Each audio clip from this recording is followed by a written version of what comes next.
After the shocking ending of Avengers: Infinity War, any bit of info the public learns about Avengers 4 is going to be a bit of a spoiler. Case in point, Dave Bautista just provided an update on both Avengers 4 and Guardians of the Galaxy Vol. 3 that proves it's impossible to talk about upcoming MCU films without revealing spoilers. Spoilers follow, obviously.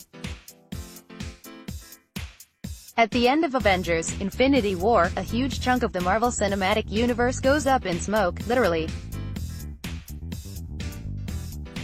Thanos wins, snapping his fingers and erasing a huge swath of characters from existence.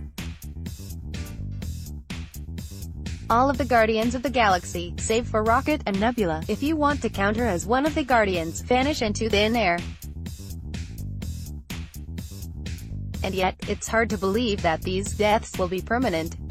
After all, we already know that James Gunn is making Guardians of the Galaxy Vol. 3, and it would be impossible to make that film with all the Guardians truly gone for good. Dave Bautista, who plays Drax in the MCU, knows this just as well as anyone. In a new interview with Collider, Bautista went ahead and stated the obvious: despite Drax's apparent death in Infinity War, he'll be back for Avengers 4 and Guardians Vol. 3. I got a lot of texts saying, "I can't believe you're dead, your character is dead." They were really like heartbroken, and I was like, I'm gonna be in 4. I'm gonna be in Guardians 3, I don't know how they're bringing me back, yeah, but somehow I'm going to make it because, as far as I know, I am going to be in Guardians 3, so I have to be back. So there you have it. If you were worried that most of the seemingly dead characters in Infinity War would return, worry no more. Of course, this presents an interesting problem for Marvel.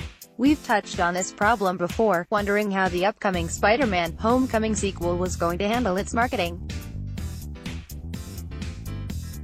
Spider-Man is one of the characters who vanishes at the end of Infinity War, yet the Homecoming sequel hits theaters on July 5, 2019. That's little more than 2 months after Avengers 4 debuts, which means we are definitely going to get some Homecoming sequel trailers before Avengers 4 hits. And it's impossible to cut a Spider-Man trailer without Spider-Man.